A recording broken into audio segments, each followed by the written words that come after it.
2019 at 5:02 p.m. If we'd all rise for the Pledge of Allegiance. I pledge allegiance to the flag of the United States of America and to the republic for which it stands, one nation, under God, indivisible, with liberty and justice for all.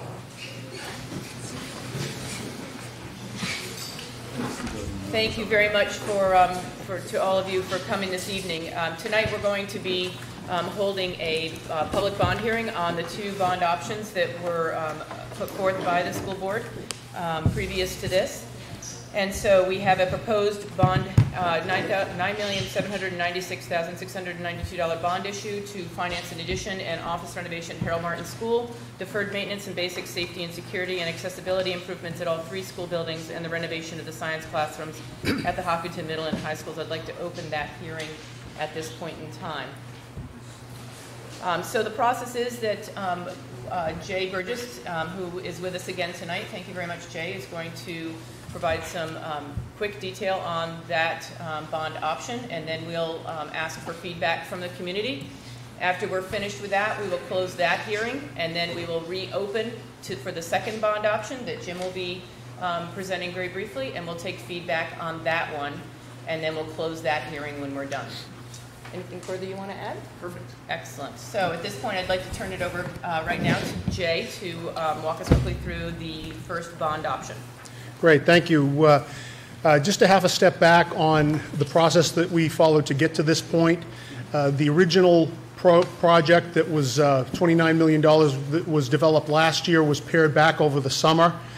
Through a series of feedback and hearings that we've had since then, additional cuts and additions and tweaks have been made that brings us up to the bond dollar figure that we're going to see tonight. I'm going to make an attempt to walk through it step by step and be available to answer specific questions later. The bond number one that we're considering tonight is for $9,796,692. That's comprised of several components. Component one is the classroom addition at the Harold Martin School. This was brought forward to reduce the crowding there. There are going to be 4 classrooms as part of this proposal. Because of the configuration, the actual net is 3 classrooms, coming in at a total addition of 5,534 feet. There's also some renovation that will take part of this if this project moves forward, and that will reduce the overcrowding that's currently projected at the Harold Martin School because of the the continued enrollment that we're seeing. This is a floor plan. I think we have some mounted copies that we can put out for people to take a look at. This is the first floor at Harold Martin, and if you can see this pointer, the area in question is up at the very top here in kind of an orangish color. It's a 2/2 configuration, and when we say net 3, it's because we lose some space at the what's currently the OT room at the end of the hall here.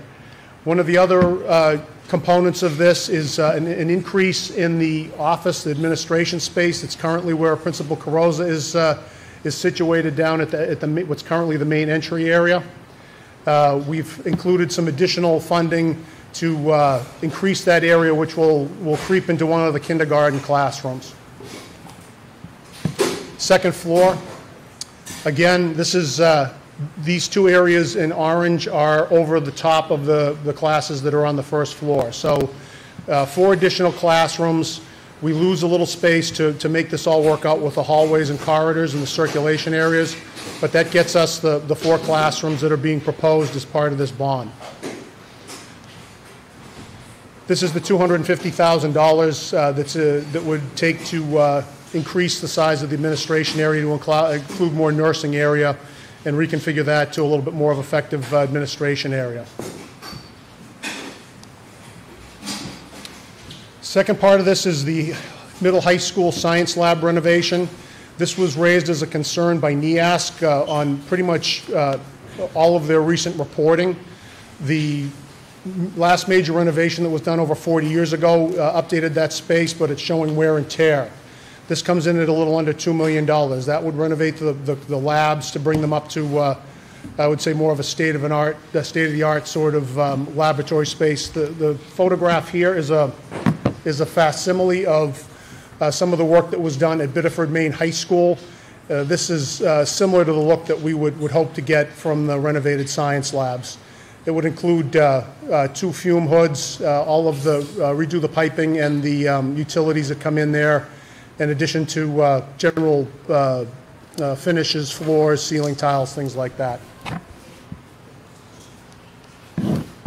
Element 3 is deferred maintenance. That's probably one of the most elements are in the deferred maintenance.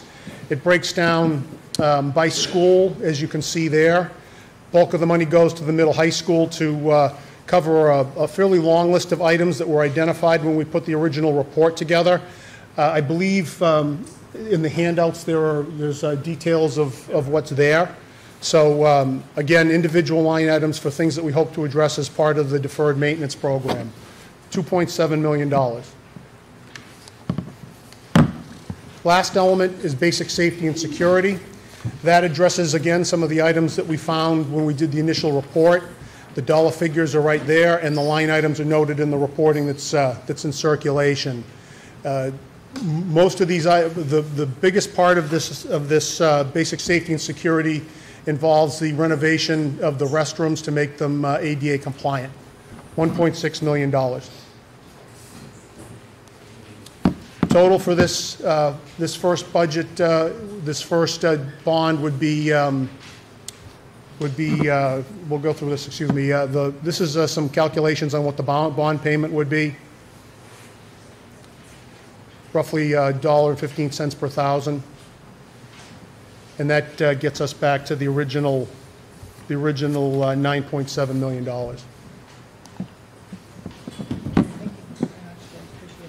At this juncture, what we do is we open the floor for the community to provide input to the board, so that we can take all of the input and then from both the bond options and weigh it as a board later this evening. So I'd like to open it up to the floor. Welcome, Matt. Sorry for the traffic. Open it up to the floor for anybody who'd like to step up to the microphone and provide some comment, any clarifications at this point in time on this first bond option. If you would just state your name when you stepped up to the microphone, that would be great.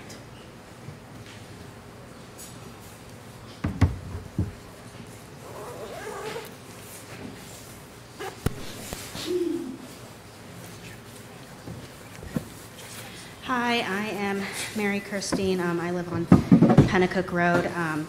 So it has been, I've tried to go back through all of the supporting documents from all of the past meetings to make sure I understand everything that's involved with this. And I just had some questions specifically about the science lab renovations. So I went to the document. I can't remember what meeting it was from, but it was dated 11/1, and it was specifically the document about the entrance and the science lab. And I guess, and I saw that one of the reasons listed for the renovation were safety concerns such as the fume hood, but then also the emergency shower and eye wash stations. So just to make sure I understand that they're currently not operational, that's what I understood from the document, that they're not connected to plumbing, they're not operational. I believe, I can pull up the document, but it specifically said that, here it is, number 5, Part A, new chemistry lab with separate chemical and equipment storage, new fume hood and working eye wash and shower stations. So they're not currently operational. That's not my understanding. My understanding is that they don't have a drain component, that if you operate them, that if you don't put a catch basin underneath, it would potentially have damage to the area. We test them. They are, the staff is instructed to test them regularly, but that they catch that. But if there was ever an incident, the water would come and it's not caught. So my understanding is that they're tested and they can be Okay, because the document also said that you guys have difficulty testing them because of this issue. They have to have somebody to catch the wire. That's my understanding. In my time as a principal, they were used once. Okay. And then also incorrect storage, unsafe storage is also listed. Is that correct? We need work on storage, yes. We've done a lot of work on chemical removal. But yes, we need to revamp our storage system based on current best practices. So currently, are the things being stored in a safe way? The best that we can, but I think there is a better practice now in updated labs. Okay. I guess what I'm trying to understand, I'm trying to wrap my mind around is with these emergency showers and eye wash stations, I'm trying to understand why they're not connected to the plumbing in the first place for the drainage. That's the way they were done. Okay. And that's the way they were done. I visited other high schools, and I've seen that exact replica. So maybe the code has changed, or the best practice has changed. But I've seen other high schools in which there is no catch for eye wash or shower stations. Okay. It just seems to me that things like the fume hood and the emergency stations, it seems to me that those are much more time-pressing than creating a 21st century science lab. It seems to me that those items should be separate from the overall $2 million science lab renovation, because those are actual safety concerns, not just we want this fancy new STEM thing to, have a chemistry lab and a physical science lab and a biology lab. That it seems to me that those items that are actual safety concerns should be separate from the overall renovation of the science labs. So that is something that I would like to see happen. That's the input that I would like to provide, is that it seems to me you're saying, well, we have these really big safety issues, but while we're at it, we might as well get the Cadillac science labs at the same time. And it seems to me that those are completely separate issues that should be separated, and some of the items need to be prioritized and some of them don't. Okay, thank you very much. Thank Appreciate you. the feedback.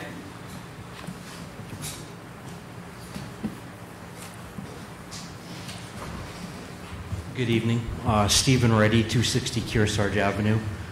Just wanted to ask, you probably won't like this question, Jay, but so a year ago we're talking roughly $30 million. This year we're talking $10 million on the upper proposal. Could you just give us a brief explanation of how you went about prioritizing the things that we're seeing here tonight? Because personally, I had a high degree of confidence in the committee that came up with the original number. So I'm wondering, at this point, how did you go about prioritizing the things that we're seeing in this year's bond proposal? And will we be revisiting any of those other items a few years down the road? Thank you. That's a good question, and I think appreciate it because it kind of clarifies the process a little bit. We were given, when we started the first proposal, or it was actually the second charge, that included a number of prioritized issues, and to not go too far back, it focused primarily on deferred maintenance, accessibility, and the NEAS concerns that we had. The understanding that the $30 million proposal was a very hard one for people to get their arms around. We were charged last year to get it down to I think it was 10. We had a couple of different tier levels. What we did is we basically went back through the list and we tried to pull out the items that were the most expensive, while still working around the general idea of the original charge. The charge that we had last year wasn't specific about what the priorities were we had to address. So we did go through and we tried to follow the intent of the original proposal to the extent that we could and still meet that price point. We did have the benefit of having the Siemens pay-for-performance work come through, and that helped us leverage that work into the overall proposal, because some of the items that we identified in the original proposal were covered by Siemens and the Homeland Security grant. So a chunk of that money we were able to reduce that as well. But honestly, the bigger parts of the original proposal had to do with the entrance at the middle high school. That covered a lot of the issues that were of concern to the committee, and we knew that we would not be able to make that work with the price points that we were trying to meet, so a lot of that stuff went away. We did come up with several elements of the proposal, several elements that are not in the proposal we see tonight. We did try to revisit the entrance in the back once again, but in a scaled down way. But that was an $8 million project. It would have, in my mind, solved a lot of the issues we have at the middle high school, particularly with the way that the flow and circulation work there. But that would have put us well beyond what the understanding was, is that the community would be willing to consider. So to some extent, we went through the original list with a sharp pencil, but trying to get the most bang for the buck, leveraging the work that may go on as any part of this project, and also looking at the Homeland Security and the pay-for-performance contract to try to get some mileage out of that work as well. Did that answer your question? Yeah. Okay, thank you. Thank you, Jay. Anything else, Steve, Dave, you want to add to Jay's comments? Just to answer your question about the future, will you see them again? And I think that was part of your question. The board has had some discussions about some of the other components that were not included in either of these two bond options. And if the community desires and gives the board that feedback, the board can take up discussions as to what could come in the future. If that's not in stone, and it's not something that the board has determined right now until we work through these two bond options and see where the community's interest lays. But certainly has been part of discussions here in our meetings as well as with the community as a whole. Anybody else want to help provide feedback on this bond option? Everyone's all set? Oh, there we go. Good evening, everyone. Hi, I'm Sarah Matson-Dustin. I live on Dustin Road. So I've been following this with, I think, some measure of attentiveness for a few years now, and I have reached a couple of conclusions that I feel with a degree of confidence. And the first is that we have a pretty long to-do list, and we need to check a lot of it off now. We're no longer looking at the transformative proposal of last year. We're looking at a proposal that really is doing the stuff that needs to be done. I think it's much more difficult to parse out whether we should do the $9 million bond or the $7 million bond. But I think we need to do a chunk of this stuff now. The other conclusion that I have reached is that there is broad consensus in this community that we do not want to be where we are now, 5 years from now, or 10 years from now, or 20 years from now. And that kicking the maintenance can down the road is not something that the community is going to want to accept over the long term.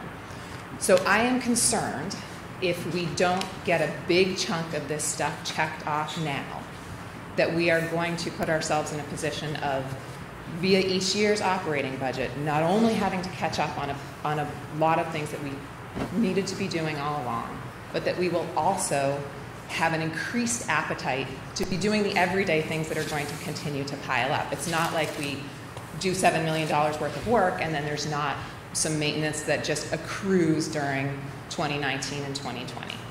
So I find it really difficult to sort of figure out whether it's the most cost effective to bond the $9 million or bond the 7 and try to catch up on the other 2 over the next several years. I think that's a really difficult call with really convincing philosophical opinions on both sides. But I would strongly encourage the board we need to do one of these, and my own opinion is that we should do more of it now so we put ourselves in less of a position of having to do a lot of maintenance every year that is going to put us in a position of having to increase class sizes or make significant cuts to programs, which as far as I can tell is the only way we're going to be able to hit these maintenance numbers if we don't get it all done now. So thanks for all the work that you put into it, and I appreciate the opportunity to comment. Thank you for the feedback, Sarah. Anybody else at this time wish to provide? Carolyn, are you standing, sort of? Yeah, I just have a question. I thought Don Houston raised a really good question about the interest rate on the bonds and the issue of is 7 or 9 more financially responsible. I mean, that's what I understand this question to be. And so I'm wondering whether maybe Jay could speak to the question. The piece I don't understand I think I have some sense of what the interest rate on the bond would be. And I'm just talking about the difference between the $7 and the $9 million project, or 7 plus, 9 plus. If you could give any sense of, I know construction costs increase over time, and how does that compare to the interest rates that we would be facing? And then how would it work in terms of how would the project unfold if we did have the $9 million plus bond? How do you envision that unfolding over the course of time? Does that make sense? Sorry. Sure. I think to some extent, I might leave the bond discussion to Michelle or people a little bit more savvy in how this money actually gets raised. But just for a point of reference, if we look back over the last, let's say, 4 or 5 years, construction costs have gone up on average about 5% a year, up until last year when they went up about 10. And that's generally the result of a couple of things. It's a result of the market. It's a result of having fewer people get into the skilled trades, so that drives the cost of manpower up. Also, things such as some of the trade issues that are going on, steel tariffs, any of these projects that involve steel have gone up quite a bit. So if we look back if we do the backwards look at what the escalation has been, on average it's been in excess of 5%. I don't know what your bond rate is, but I have to suspect it's lower than that. I think the sheets are 4%. So 4%. there is a bit of a difference there. So money can be borrowed for less than we would anticipate seeing forward-looking escalation to go. Answering the second part, the way I would, if either one of these bonds is approved at the district meeting in March, the next step would be to, and again, without getting too far into the details of how the project gets delivered, more detailed plans would have to be drawn up. What we're looking at now on the boards and on the screen, that's basically just conceptual planning about where things would be, what we would need to do to make this work. Detailed plans would need to be drawn up by an architect and an engineer to show exactly how the building would unfold, where the electrical outlets would be, what we need for water piping, drainage. All of those things would factor into that. That's a fairly time-consuming process, and probably would go at least into the summer, probably into the fall. Once that's done, if the board decides to go with a design bid build method, that particular package of plans would go out for competitive bid, and then they would select the winning contractor. That contractor would probably start work, I would suspect, if everything goes, at least in my mind, how I think it might be, probably starting at the end of the school year in 2020. So depending on what's involved with the project, how it's done, the arrangements that are worked out with the design and build team, it would very likely go into the following school year, and how that gets unfolded is anybody's guess right now. So I wouldn't want to hazard on a project duration or a construction duration, but we still have a lot of work ahead of us, even if this moves forward in March. And then what I'm trying to get at, what I'm trying to understand is this question of whether it makes sense financially to not proceed. I mean, we've got to do the work, right? I mean, and I'm asking specifically about the deferred maintenance, right? I mean, the question is, do we, as I understand it, the question is, do we do the $7 million project, and then we still need to address those deferred maintenance issues, and we would have to do that every year. Presumably, we'd be working through the list. What's the smart financial move? Is it to just do the $9 million and do it now and get it done, or is it to try to take it piecemeal? My sense is that it probably makes more sense to do the $9 million now. But that was what I was trying to get at. I don't know if I spoke with, Michelle and I did about 3 calls with a bond bank representative today. And she sent me an example of a community who just recently put a sale out for a bond amount, one payment, but it was 13 separate bonds, separate duration, separate rates, all based on deferred maintenance. So this community had deferred maintenance very similar to us. They worked with bond counsel and they worked with their financial person to structure the bonds. For 20 years, they have one payment. But in that 20 years, one payment are 13 different lengths, maturity rates in a bond. So you don't, like we have a heat recovery unit that's $50,000 at the high school. That's a priority for us. So we could, so a building committee with support from our bond council, with support from bond bank experts, see it together and group projects by duration, because you can't have a loan longer than the asset life. So the heat recovery unit, this community had bonded that for 5 years. $54,000 was one of their 13 projects. So they didn't, so that happened, and they decided to do that early. But some of the other projects, they didn't borrow money. They had the authorization from their town to do it, but they didn't pull money from those funds until they were ready, and then they planned each project out. So there was 13 subloans at different rates, ensuring that you're only borrowing money that you're using and ensuring that the length of the term is not greater than the asset life. So the classrooms would be that's a 20-year component. But how much you pay in principal and how much you pay to balance out the one payment over 20 years based on the deferred maintenance, we rely on a committee to help us group and community members, and these are the priorities, and we rely on bond council to structure that one payment over 20 years that finishes some things off early. So we're not wasting money, we're not borrowing, we're borrowing what we need to do the job for that time period and paying it off, keeping one payment for 20 years. And you're not paying interest until you're borrowing. Correct. So this is an estimate of level debt.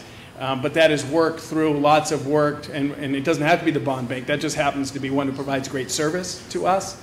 But she gave me an example of 13 different bonds, 13 different, all different, trying to get deferred maintenance variety through other projects.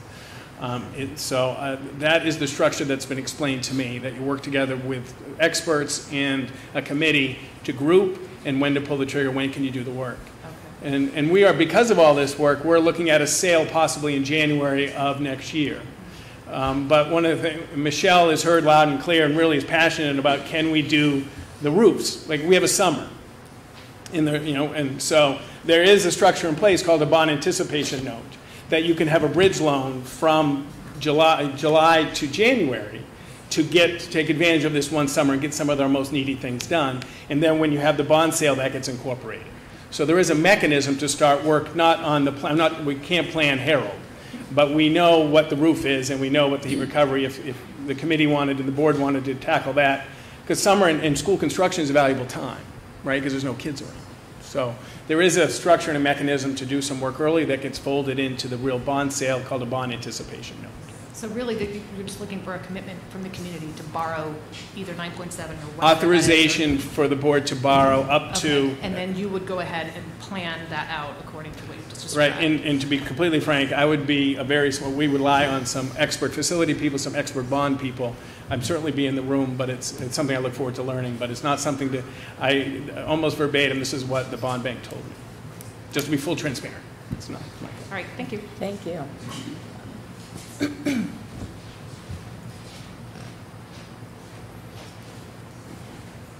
Hi, Andy Locke here. So I think we're one of the top performing schools in the state. We also have some of the highest taxes. Both of those things are relevant. I think we're facing accreditation issues right now because of our physical plant. Clearly, we need to spend money, and I would argue that it's probably that higher level, but I think Carolyn made some excellent points as to what's the most prudent financial method. So are we, and going back to some of the other points, are we going to be back here again in 5 years, either on deferred maintenance or on, it turns out our facilities really don't match what the educational requirements are now. And we just spent $10 million. Should we be spending $50, $60 million to build a new school? I mean, I guess those late to the argument here and the discussion, but I want to make sure, clearly we need to do something. We need to maintain our accreditation. I think we also need to be looking at those higher numbers as a means of building a facility that won't incur these high deferred maintenance, and they become deferred because we don't do them. And as we defer them, it becomes more and more expensive. So, I would urge us to look at the bonding here and also look longer term at is this school. I mean, I hate spending money on something. It's like replacing a transmission in a 25-year-old busted out car. I do have those concerns as well. So those are my comments. Thank you.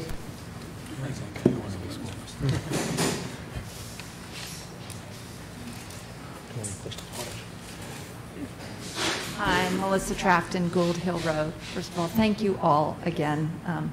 This is a lot of time. I feel as if maybe the comments from the community are coming at this from two different ways. One is the question of, do we go to the community for a single bond and get as much as we can out of it at one time? And the second, alluded to by both Jim and I think Don Houston's comment, if we know there's going to be a second phase, is it better to be sensitive and ask for less now, with the knowing that we're going to have to come back to the community? And I don't see how we're not going to come back to the community given the sprinkler issue. And you know that I feel very strongly about it, although I'm reluctant to spend money on anything that's something I feel very strongly about. I hate the idea that we have our 5, 6, 7-year-olds over there without a sprinkler. So that's something we're not going to push out 20 years.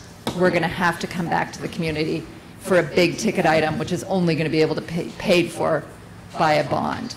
So then I think we've got two questions, or we're approaching this from two different ways. One is what makes the most economic sense, and I think there are other people who are speaking to what's the likelihood that we're going to get both of these things accomplished given the appetite of the community. I don't have an answer, but I think as those of us in the public are speaking, we need to be clear that we may be approaching it from two different directions, the same questions. So, thank you, Melissa. Appreciate the input.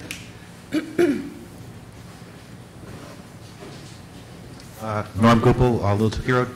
Could the board please explain the timeline of when we receive notification regarding issues with, we're not on probation, I know we're on warning. Could, Matt, you summarize, we received a timeline regarding notifications from us being on probation. Can you give us a timeline of when we receive that information? Is it on the website? It is on there? Yeah, I think Steve Okay. is the best one to speak Okay, to that, there's, yeah. There's a lot of people. I agree. Sorry, Matt, not to rule you over. Yeah, no, but- he was pretty adamant last time we were here that there was a lot of information they had provided to him that was like, they make a good point. Is this enough for us down the road? We're going to have the same issue next year. I know they all fight tooth and nail and they don't want to have their taxes raised. I understand that. But the initial investment is something we have to be concerned about. Where's the part where we, have to say we got to do a little bit more in order to get this done now, because the cost of getting something done now could be cheaper than 10 years down the road. So if you could give us a timeline and exactly how that worked, because some people would like to know now so they can ask questions about it. Sure, we've been on warning for an extremely long length of time. 2007-8-ish. The first time I've been here this is my 20th year in the Hopkinton School District. 12 years ago, we went through a very similar process. We had committees. It was Charlie Head and Bob Gersony, community members, led the facility project. We used Marinese Architects firm. We had 30 nights. We did all the nights, and we were trying to meet some NEASC. We were trying to get some stuff done. I remember the night where Marinese presented the number to the board and the community. And that board decided that it was impossible to ask this community to pay a bond with this bond currently on. So it would have been two bonds at the same time. So that was the first time we tried to address the facilities in a comprehensive way. 5 years, 6 years later, I become the superintendent of schools. We look at facilities. We had an in focus. We had NEASC. We had reports. We put a whole piece going about take a look at our facilities. The board asked to measure the appetite of the community for facility projects. So we had facility Fridays at all our buildings. We had pizza we brought in, and we did nights. Just the first step was, do you want a building? There were two essential questions. Do you want to look at school configuration, and do you want to look at another district coming in? So we wanted to answer those questions before we went into a full-blown facility project. There was an appetite to look at configuration. There was no appetite at that time to invite another district to join. People really liked the K through 12, one town, one school. We were going down. Enrollment was 883. There was a tendency in the region when enrollment was going down. Concord consolidated schools, so that we did a school consolidation project. And then, as everybody knows, as soon as the superintendent looks at school consolidation, we have enrollment spike. the board changed its charge to look at a school renovation project, and we are here today. So the enrollment, the NEASC issue has been on warning longer than they would have liked. But I had frank conversations, and so did my two predecessors, about the ability and capacity for the Hopkinton School District to pay with a bond already in existence. And just to follow up, so would you say that we will have something like this every year in order to stay accredited? A $10 million investment every year? Well, we started at 32, right? So, and I think you guys did a fantastic. Was it 32? 29. 20. Sorry. The, sorry. So no, but hold on. You guys did a great job getting to this point. My point is, I just want to know, for us, is this we're going to have increasements and everything? You know, that's a great question. I believe that the $9.7 million project addresses significant concerns in NEASC, but not all. Okay. The two issues that in the last letter that come forward specifically is the accessibility through an elevator in the library. That is not addressed. The elevator in the classroom is that accessibility and pathways for people, community members and students to have access to our school is not an acceptable standard. Connection with that, they also talked about, and just so the NEASC is a self-reporting organization. So the teachers, Chris led for a year a self-study, and the teachers get together on the seven standards of NEASC and report out based on their understanding of the standards. So teachers said, for example, in the NEASC report was the issue of sound between 4 classrooms at Hopkinton Middle and High Schools, that the sound was distracting. That is now gone. We fixed it. We did it through the performance contract. We put insulation. We did 3 types of insulation, and that's gone. Check the box. What we weren't able to address in a cost-effective way, palatable from what we heard from the community, was the entrance. Now, what did we do? We right now currently have controlled access at the school. No one walks into that school without being buzzed in. That is a standard now at many high schools. The high school that I live in, the town, is very similar. Push a button, you go in. I believe we checked that box. There was a concern by some staff members, and entered it in the NEASC report, about deliveries, food deliveries that don't go through an exit. You actually have to come into the school. In the $29 million project, and actually the second project, there was a design that fixed that. We moved the kitchen to an exterior wall. We would have had deliveries never come into the school. That well exceeded the $10 to $12 million limit that we heard from the budget committee and we heard from this community. So, last question, I promise, Liz. That's right. So as of right now, there's someone handicapped. There's no elevator for them to the library? No, there is. Okay. The issue is that their education, they don't come into hallways, they go into educational spaces. Okay. And that's not best practice. Now, why that was designed in 1997, I'm not sure, but that was part of the 1997 project where they designed and put an elevator into a classroom and an elevator coming into an educational space. Typically, elevators in hallways, and then you come in. Okay. Right. It's just a different design. Thank you very much. Thank you for your input.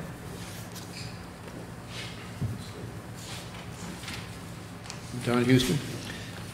My rough cut of the 2 different proposals is a savings of $145,000 a year. And if we multiply that by 20, which is the length of the bond, would save about $3 million in interest and principal, versus $2 million worth of project cost if we did it now.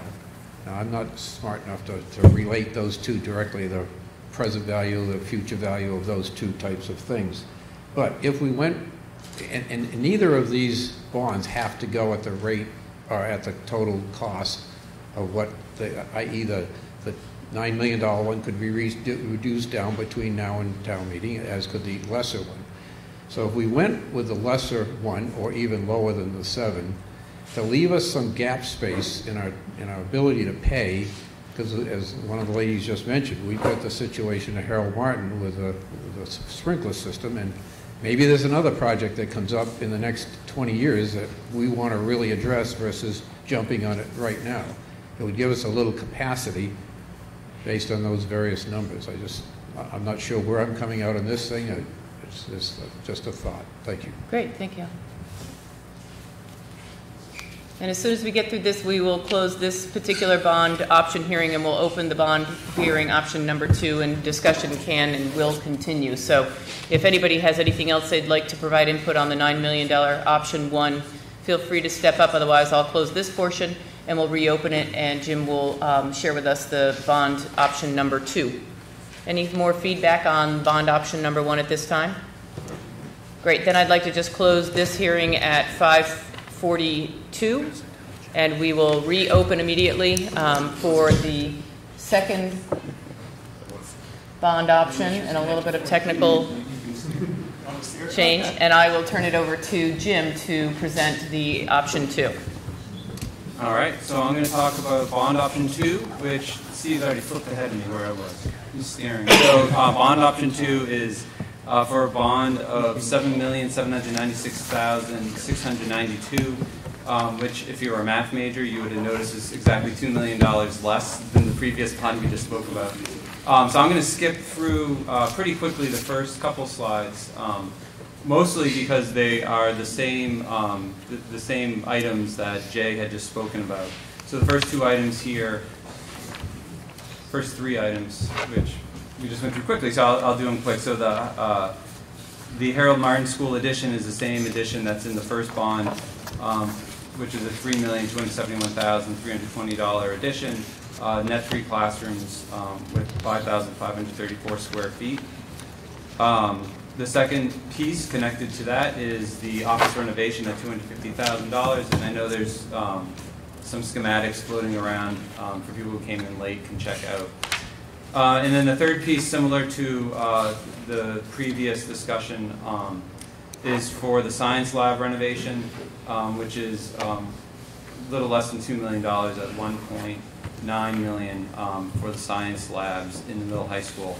So the difference in the 2 bond amounts is in the last category, where the $2 million reduction in the deferred maintenance, basic safety and security and accessibility. And so the total in this bond for that item would be $2,316,972. You could see on the right where the totals come from each school, and I know there is a spreadsheet, I think, in the audience for people to see what's included in that bond. And maybe I'll just add a few items just sort of in closing. You know, I think Don just spoke about flexibility, and we do know, because we've had discussions here at the board and members of the audience have come to us around additional items that aren't included in this bond that I think are going to be top priorities, maybe top priorities moving forward. The sprinkler system at Harold Martin School, which we have a guesstimate that it's somewhere between $270,000 and $1,000 and $1.7 million, so it's quite a range of estimates. And we know we've had a lot of conversations around the accessibility of the middle high school and wanting to do something there. So there are other projects that are going to come moving forward. And so this is an attempt to get a lot of some of the larger items associated with the safety and security and deferred maintenance covered, but not incur so much debt that if and when the community wants to come back and incur more debt for some larger projects, we're not starting at a very high place of incurred debt, where some of those other options may not be available or be harder for the community to come by because we started out with a higher debt load. This other thing I just mentioned is, some of the items that you'll see in the spreadsheet that have been removed. We've been working on and continue to work on a maintenance trust, sort of a capital improvement plan for the community, which these items can be added to and worked at over years in order to get them done. Other ones will come on, and by having some flexibility in the tax rate, by not incurring a larger bond where we're locked into those payments. This board and the community can have conversations on an annual basis about what are our priorities, what do we want to move forward with, and at what speed, rather than incurring all that debt in one bond payment and having to pay it over the course of 20 years. So with that, happy to answer any questions. Thank you. So at this point, I'd like to open the microphone again, the floor to those people who would like to provide input on the $7 million bond option or the like. You were shy at the beginning. Come on. All right. I realized that my previous question, I wasn't being clear, I think. And I also think I made an assumption in that question. And the assumption was that the items, the deferred maintenance items, are items that we really do need to address. Because I'm having sort of trouble understanding it, well, the point that I think you're trying to make, if I understand you correctly, Jim, which is that we need more flexibility in the future in case something else arises that we need to address. But if we have to do these things anyway, how does that help us? If it's cheaper to do it now because it's, because the amount that of interest we'd be paying on a bond is less than the increased construction costs a couple of years from now, I guess I'm really not understanding how it's helpful to continue to kick the can down the road, I guess. Sure, and I'll try to answer the question as best I can. So, so some of it is flexibility in how we want to approach those deferred maintenance items, and so some of them to me, and I'm just one board member, so I'll answer it. I'm just going to answer for me. When I look at some of the items, and I'll just pick one off of the list, and it's hard to just pull one off, but I'll look at things. Let's see, expanding wireless access for $7,000. Like, is that an item that the community wants to bond? I'm not sure it is. A perimeter fence at a school, an important item. It's $77,000. Do we want to incur the cost of bonding that and the interest we're going to receive over time? I would rather see that $77,000 maybe put to a different use today or next year. And so having some flexibility, maybe we do want to do the perimeter fence, but maybe we want to use that $77,000 to tackle a different item, and we're okay with a fence in the corner at Maple Street School that's sagging a little bit. And so I think some of the items are just, they're somewhat value judgments, and they're also an attempt, at least my attempt by presenting this, to get a lot of larger items done and provide flexibility in how we approach some of these items and put together a longer term plan to tackle some of these, using decisions of what we may want to invest in this year versus putting off another year or two. And leaving in some debt ceiling room, I think, for future years when we do have a sprinkler system at Maple Street School that we want to invest in, and not incurring so much debt built into our tax rate that coming to the community with another dollar in the tax rate to invest in a sprinkler becomes very unmanageable with where our current tax rate is as a community. So those are what's going through my mind as I was working to try to come up with $2 million less. It's not a huge amount, but it's still significant when you look at our tax rate. So just want to make sure that I'm getting it. So what you're saying is that my assumption to begin with was not correct, that you don't necessarily think that each and every one of these items needs to be addressed, that you'd rather see us as a community maybe go step by step on those and to evaluate, is this where we want to be spending our money now and is this not? Is that what you're saying? Yeah, so, and I've asked this question several times. I know that Jay and others, what are these in priority order? So when you look at they're all, I'm not suggesting they're not needed. They're all items that have gone through a lot of vetting. I don't know what the schedule of when each item is needed is not clear, and it's not clear on some of them are needed, like the roofs. It's pretty, right. We know we need to fix the roofs because there's water coming through them. Other things like the dishwasher exhaust hood, is that needed this year? Or can that be something that we continue to look at as a CIP? And I'm pulling these off the list. Yeah. These might not be great examples. And so again, it's how do you build in the flexibility and create a capital improvement budget and plan that looks out over time and starts to make those investments and having those conversations with the community. So I don't want you to leave thinking, O'Brien doesn't think we need. Oh no, I don't. Yeah, no. But it's really about flexibility and budgeting, not tying up so much in our tax rate that future bonding becomes really challenging to do on projects we all might want to do. And just really thinking about, again, in my mind, are things like some carpeting and wireless access, things that we want to be incurring debt on over the course of the next 20 years. And it's a hard decision. I mean, there's no right way to do it. No, I mean, But that's I'm why this is glad, being no, I offered. appreciate it. I think I do understand what your point is. And I mean, I guess my preference would be to deal with the deferred maintenance now, since we've already not dealt with it. So then that's just, and Sure. as you point out, I mean, reasonable minds can differ. So, okay, thank you. You're welcome. Thank you.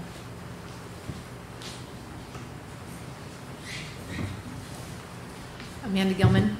I encourage everyone here to take a moment and compare the two bonds and simply check off what is in the 7.7 versus the 9.7.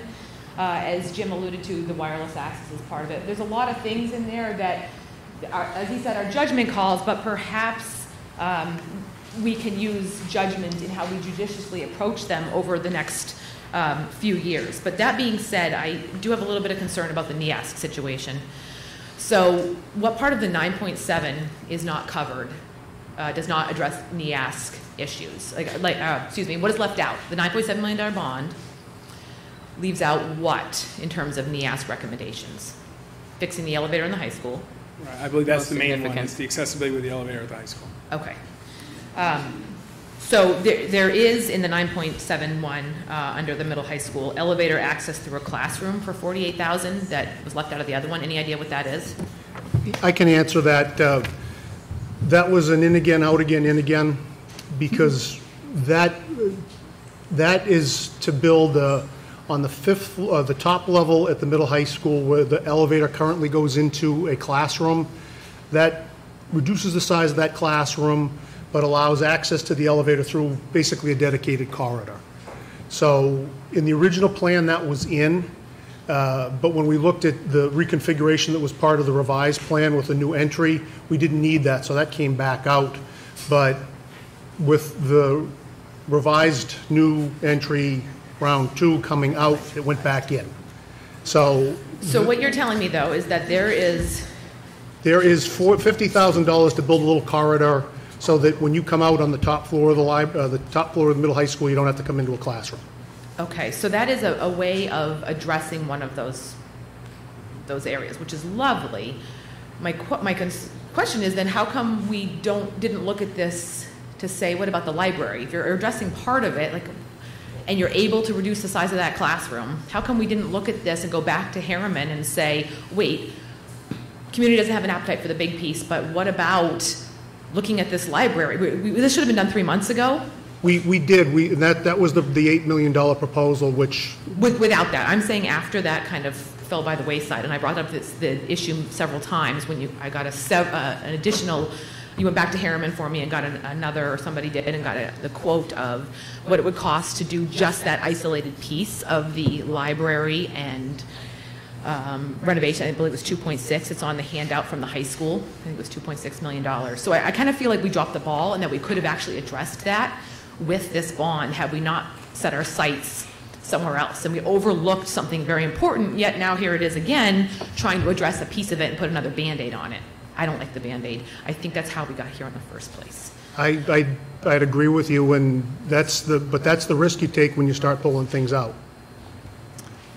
Well, I agree to disagree, because I feel like we pull it out and it allows us the flexibility for the future. So how long have we been on NEASC probation? 10 years-ish? Yeah, ish. 10 plus? Okay. Warning, not probation. Excuse me, and next level is probation? Correct. Okay, so warning, 10 years flat, never come off? No. Okay. We tried to do a facility project, failed. This is our second attempt at facility project to fix things. Okay. So my concern for passing the bond right now is that neither of them, for any bond right now, neither of them address all of our NEASC issues. And so my worry is that in the very near future, we pass a bond and they come back and they say, no, you're still on warning. You didn't touch the elevator. Or worse, you're now on probation. And Steve, you already said yourself that the community had no appetite in the past for a second bond. So I'm very hesitant to think the community's going to want to do $9 million and then bond again in 2 years because we're suddenly going to be on probation, God forbid, and we need to fix that elevator and whoever knows what else. So I don't want to be any worse off than where we are right now, but I do very much agree with thoughtfully picking through some of these things and allowing ourselves the flexibility for the future. Thank you. Appreciate it.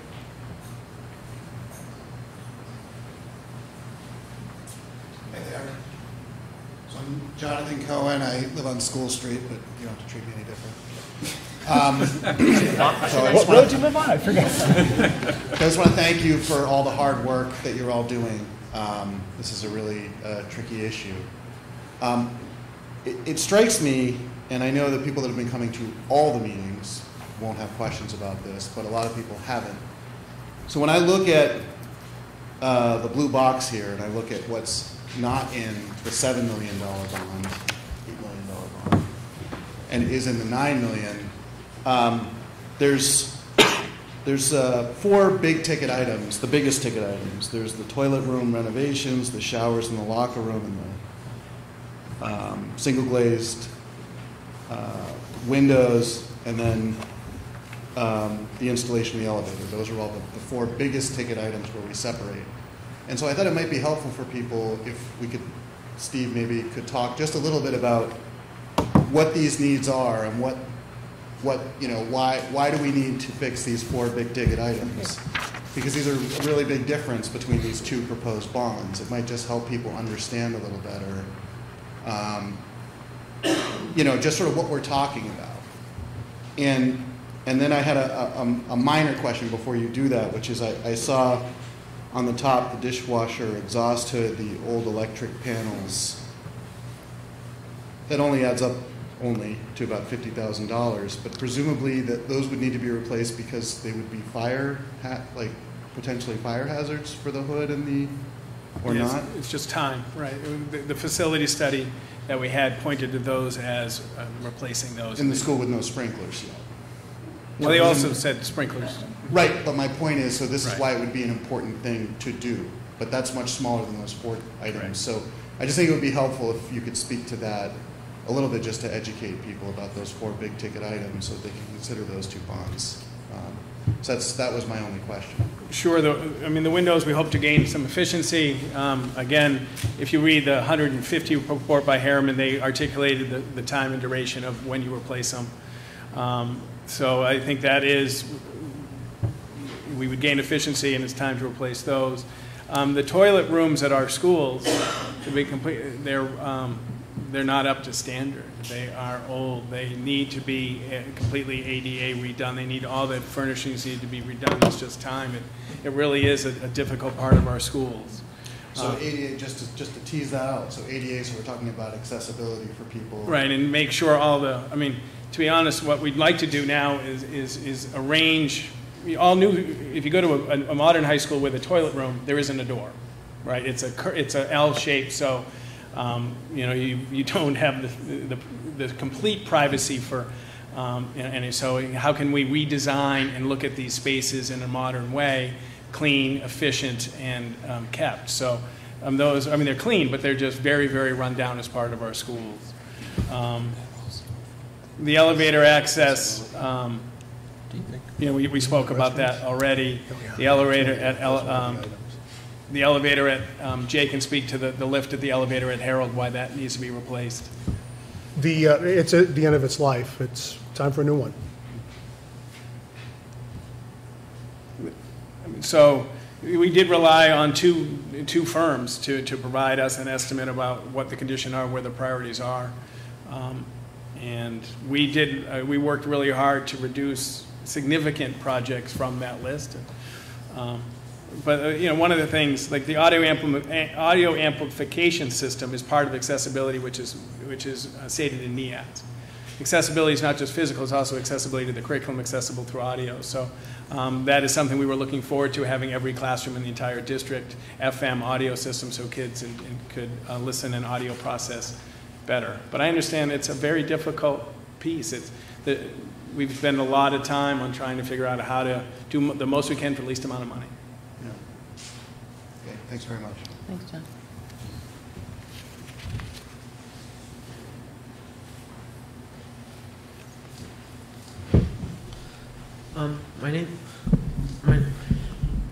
Get lifted up. There you go.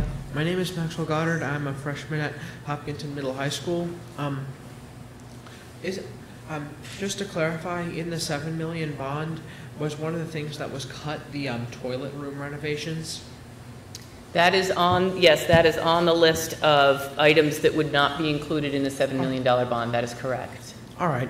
At Hopkinton Middle High School, the bathrooms are in really bad shape. Like the stalls themselves are falling apart in such a manner that if you were to breathe on one of the walls wrong, it would likely fall off, and some of the doors do not lock.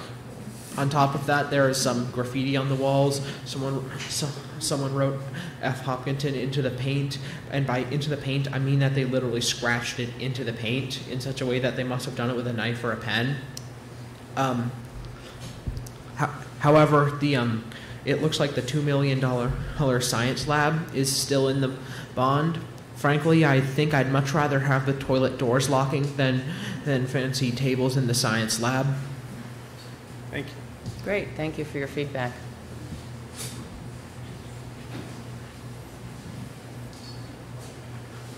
Jim, I really appreciate what you're doing as a taxpayer, and I understand the concept. Just as soon as that article hit the Concord Monitor, there's already a significant percentage of our community lining up to oppose any bond. It could be a $5 bond, and there's people that don't want to spend any more money. I think we are operating in an environment where looking at what's happening in the economy here and overseas, interest rates are going to go up. Construction costs, we already know, are going to go up. I think it would make more sense as a taxpayer to bite the bullet on the $9 million bond now and address, sure, you can always pick out things, and the problem is the whole community, everybody will pick out something different that they want to do. So just my 2 cents is let's get behind the bigger bond and support our school board and support our schools and take it from there. Thank you. Thank you.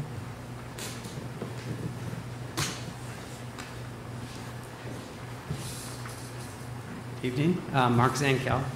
I had a couple of questions and then one comment. So just starting with the questions, maybe this is to you, Steve. In terms of the lower bond, are there any of the items that are being proposed to be taken out that you see as what could be drivers for problems with NEASC? I heard about the elevator, but some of the other items, because what I've understood from the conversations at the Budget Committee is, NEASC is looking for a significant demonstration of progress by the community investment in the facility to show significant progress.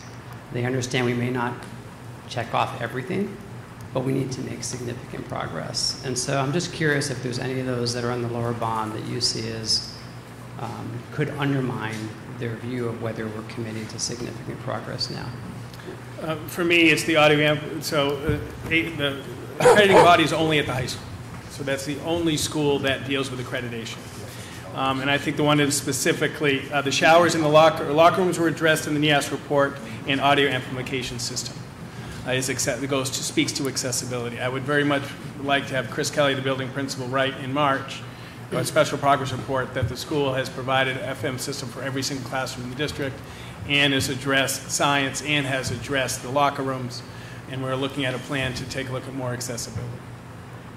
Great, thanks. That's really helpful.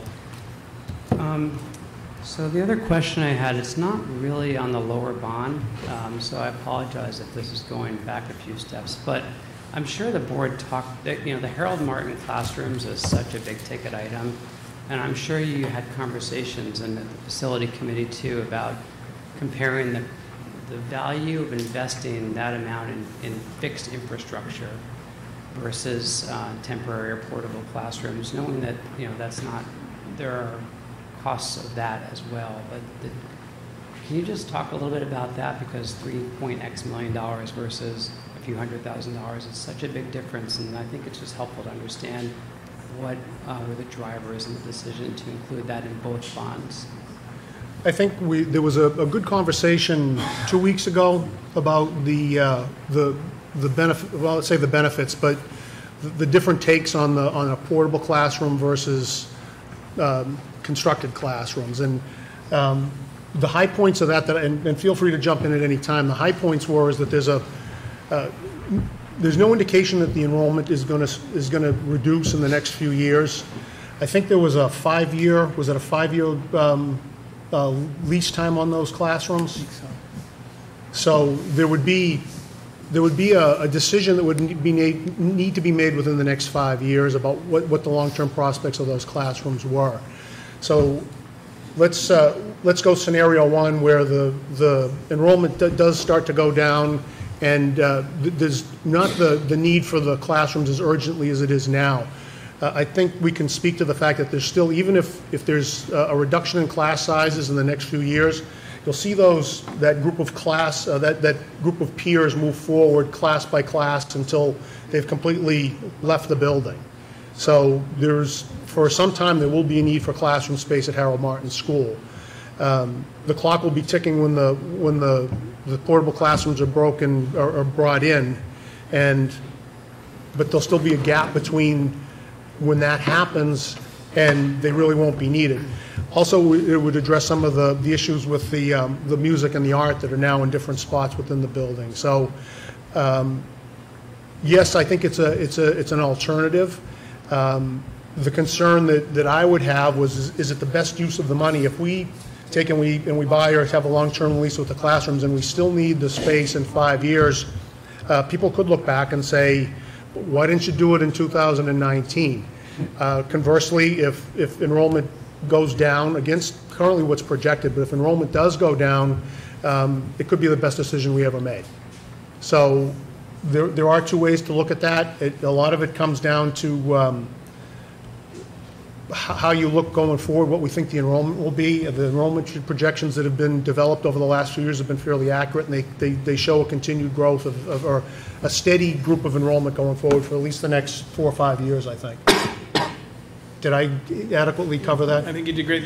The concern when Jay and I spoke, if construction goes up 5%, it's $160,000 a year. If it goes up 10%, it's $320,000 a year. $320,000 a year times 5 years is 1 point. Right. That $1 million. So now you're talking with the cost of the portables and the increase to do it, you're talking a $2 million fee to have substandard space that many districts are going away from because of all the effort we're trying to do to harden our schools. So it's substandard space. It isn't, and the cost is escalating so high that it's not just the temporary bill; it's the cost of not doing it now. Great, thanks. That's a really helpful explanation. So just the last, I think the point I wanted to talk about, it's a little hard to explain it, so, but I really get the point that Jim is making, the case for, especially as a member of the Budget Committee, is weighing the bond, the school's operating budget, the town's operating budget. There's a lot. And so I really appreciate the idea of thinking about the overall tax rate of all these things combined and how to maintain some flexibility and some options going forward. That said,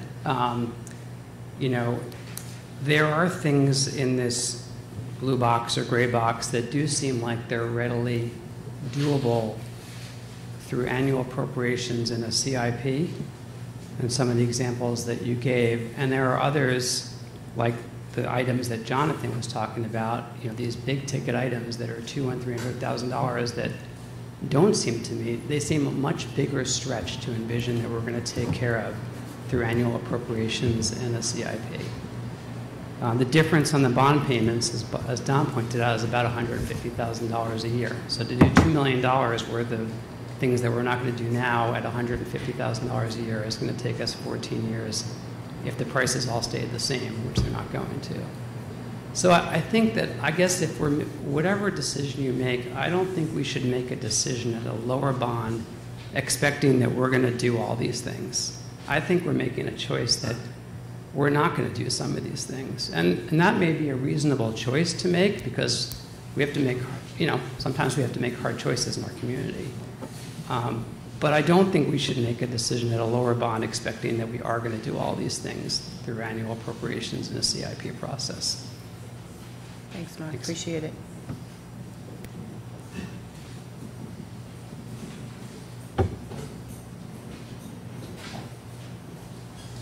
Amanda Gilman. The Harold Martin School question about the elevator. We were asked this last week. It's for $207,000. And last week the answer wasn't about why it's time to put that, why that's in there. It wasn't that it was time. The answer was that preschool can't utilize that elevator. The lift, the $30-some thousand. Harold Martin School, $207,000 Okay. install elevator. That's to address a different issue. That's to cover the preschool. That little, Okay, so I thought you answered that other question, saying that was time to. You're talking about lift. Yeah, the chair lift, like. I think that's here at is Maple that here? Street. Okay. Upgrade lift at Maple Street for $34,000. Thank you. Okay. I answered incorrectly. Okay, so the elevator there, and so this $207,000 elevator definitely will allow access to the preschool. It's not just replacing exactly where it is. We're certain of this. I may have confused that because after looking at these numbers for a while, sometimes they begin to look alike. So. Okay, so but this $207,000 one Harold Martin School definitely fixes the preschool issue. We're not just replacing an outdated elevator without fixing the problem. There's the elevator. It doesn't address the existing elevator at all. It built a whole new one. Yeah. Okay, thank you. And then just to revisit quickly the brave young man who stood up to talk about the bathrooms. That was fantastic. I appreciate that. And he made a point about graffiti on the wall, and I was wondering if there's money in the budget to paint graffiti in your annual operating budget. Yes. So I'm thinking that perhaps that would be a prudent way to spend money, and a cheap money that might go a long way. But yes, you do need to fix the locks, I get that. But graffiti breeds graffiti and disrespect. Thank you. Thank you. Anything else at this point on the bond option number 2? And if there isn't any more comment at this point, what we'll do is we'll close the option number 2 hearing. We'll take a quick 5-minute break to let everybody stretch, and those people who wish to stay, and the board will convene its regularly scheduled meeting as soon as we get there. So at this point, we'll close the bond hearing for the option number 2 at 6:14. We'll take a quick 5-minute break to give everybody a chance to get up and stretch. Those people who wish to stay for the remainder of our meeting, please feel free. Thank you all. Yeah, mics are on. It's beginning to wear. Hi, everybody. Hi, everybody. Whoever's out in TV land. I get elevators and chairlifts and I need to ask which, to some extent is good because it's like, I know it's $35,000, so they just got 3 quotes on it. But I mean, when we're talking the library at the Hopkinton High School or the library, so. Yeah, they blend the. Yeah, for enough of the.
mean, we have it as a... I'd like to call to order the meeting of the Hopkinton School Board on Tuesday, January 24th, 2019 at 6:22 p.m. We've taken care of the Pledge of Allegiance this evening. I'd like to ask Steve if there are any additions or deletions to the agenda tonight. There's a revision. The Article 12 about the facility project has been reviewed for bond counsel, and so this is a revised action item based on advice from our counsel. Okay, great, thank you. Any correspondence this evening? None. Great. In the packet was a set of minutes from the regular board meeting held on January 17th, 2019. I'll take a motion to approve those minutes. So moved. Second. Thank you. All in favor? Aye. Any opposed? Motion carries. At this point, we've reached the first section of public comment. If any of you would like to come up to the microphone and provide the board some input or feedback, that would be great, and we'll do it again at the end of the meeting. Take a break until a little bit later. Sounds good. Comments from the Hopkinton School Board. Sam, thank you for joining us tonight. Appreciate it. Anything that you'd like to provide us tonight? Nothing tonight, thank you. All set? Great. Matt? Just once again, thanks to Jay, volunteering his time. Super cool guy. Hope after all this we can go out for a drink sometime. So that's the least we can do. And the only other thing is I had the pleasure of attending the concert last night, 2 nights ago. What day is it? At the high school, and Mr. Levergood is a rock star as always. So just thanking him for all that he does for our children, for the arts. He does a phenomenal job. Great. Thanks, Matt. Appreciate it. Yeah. Jim? Nothing. All set? Dave? Yeah, I just want to thank everybody for all the energy on this facility project, and that goes back many years now to what Steve was talking about, but also the efforts of the steering committee and their recommendations for what the minimum things we should be doing, and Jim's efforts to really challenge that, I think, and look at alternative approaches, and of course members of the community for providing their thoughts and on it, because I think the project has obviously changed over time, taking all of that into consideration. So thanks to everybody for the energy and effort. Great, thanks, Dave. Anna Viva? I just want to thank everyone who showed up tonight and asked some thoughtful questions. It was very good to hear from you. So thank you. Great, thank you. And I don't have anything further this evening, so I'm going to move right through presentation and staff reports, which we don't have any of tonight, and into items for board discussion. Steve, I'm going to just turn it over quickly to sort of help us debrief, and the board can take over from there in terms of discussing the facility project, the hearing. Right. The hope is tonight that you take the feedback from the bond hearing to make a decision to send an article of value to the budget committee on January 30th. And then the budget committee weighs in, brings a recommendation to it to the public hearing on February 6th, and then they will deliberate and they will vote up or down on the bond.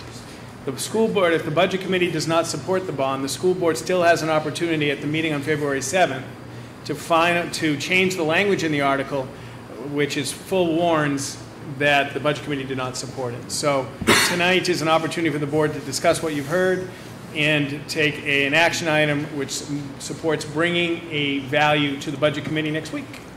Great, thank you. And I'd like to just ask the board right now to provide to start the discussion about what we heard tonight, and really previous in a lot of meetings on what the community's desire is, and the direction that I think and the guidance they've provided to the board to make a decision around this. And anybody can jump in and start the discussion. We can kind of go from there. We do need to come up with an answer tonight, at least one way or the other. I personally feel that I've heard enough to know that the community is interested in having a bond move forward. So I'm compelled to say that we will likely move something forward, and it's just a question of which option. Sure. I mean, I felt like I talked a lot earlier, but I struggle with this, and I struggled with it, I think, since the start.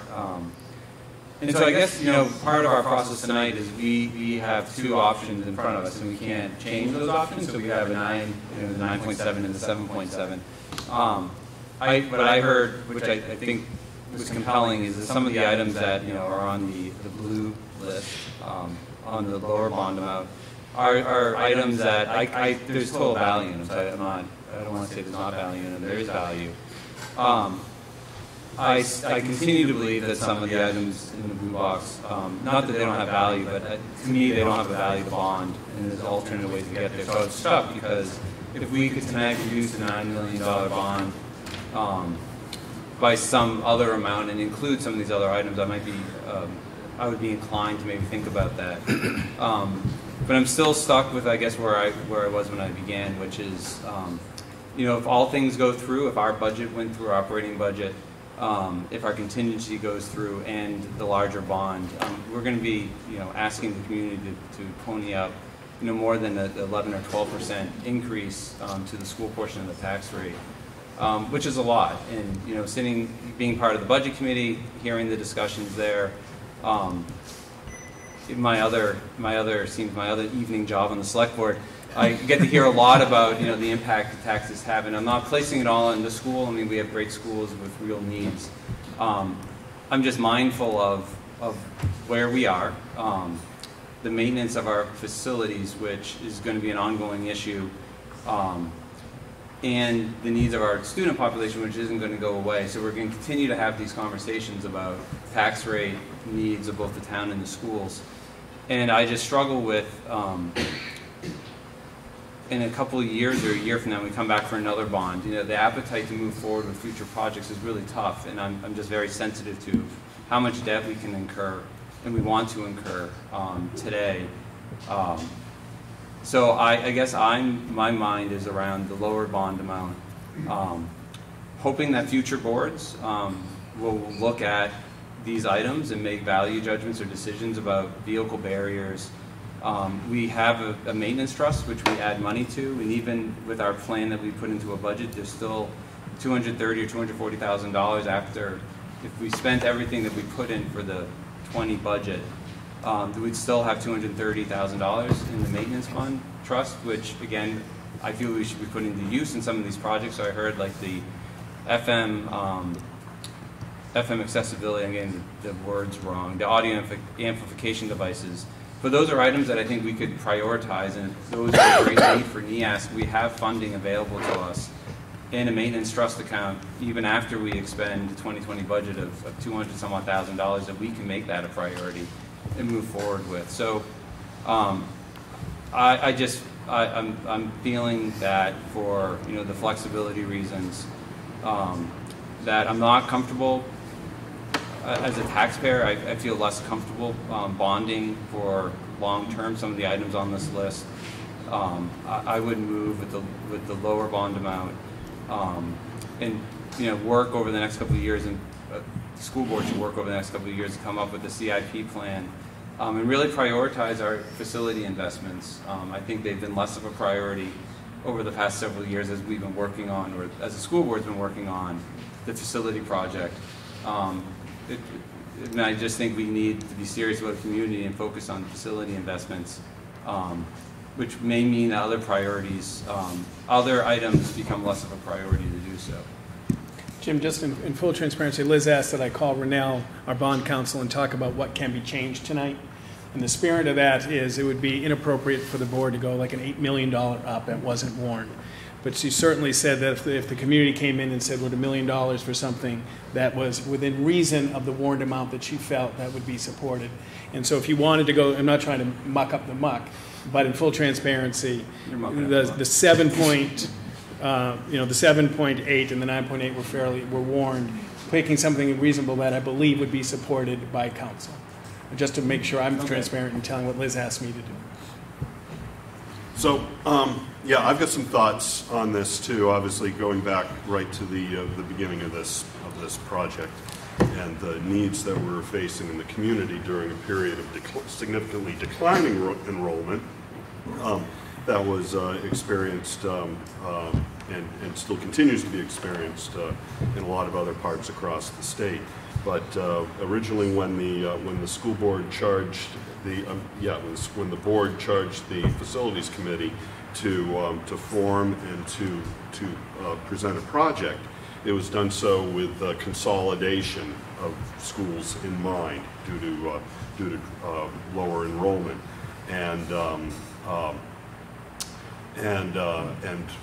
you know, we got several years into that project when it became clear that, or I shouldn't even became clear, the trend looked like it was turning the other way.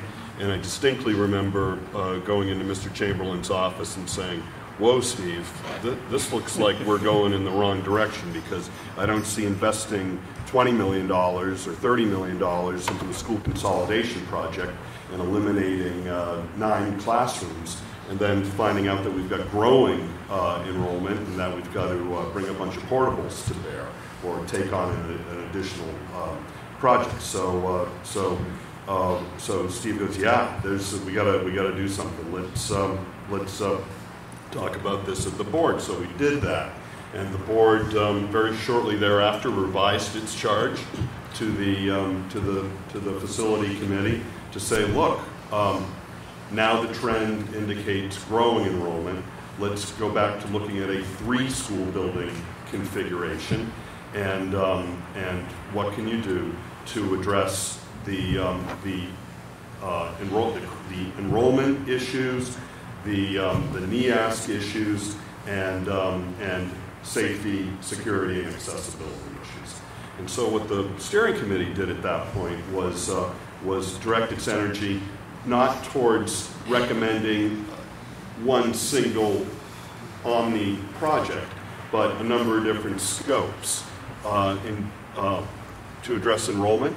A couple different ways: build out at Harold Martin, move 6th grade up to the middle high school, creating additional capacity at our elementary schools. It looked at the science labs, which were part of the NEASC recommendations.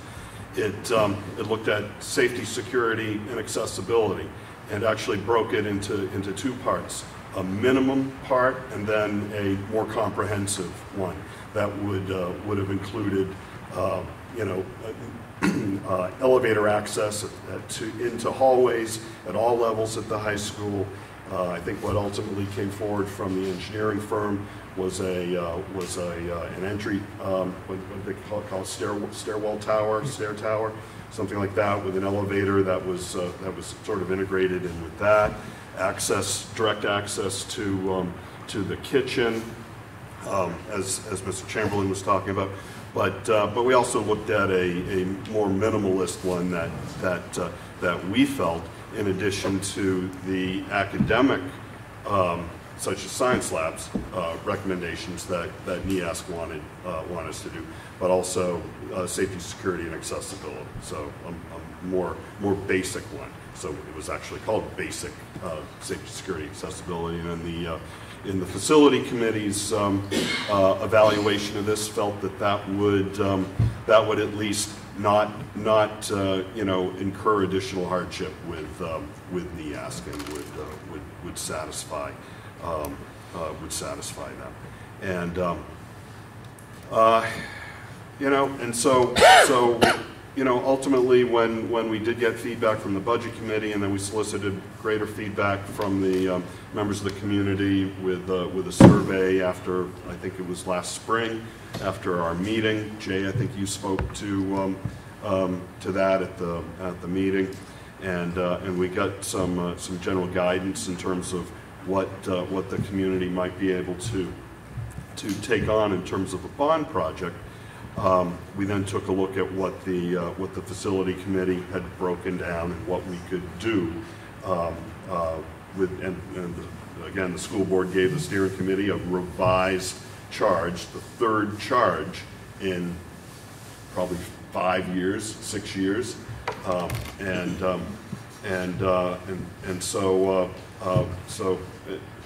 so basically, with a list of items, and we took from what the steering committee did that would fit within the feedback we got from the community, and also considered the work that had just been contracted and is just and has just recently been completed through the performance contract with Siemens, and now the infrastructure grant, the security infrastructure grant from the state of New Hampshire, and that's how $9.7 million comes forward today.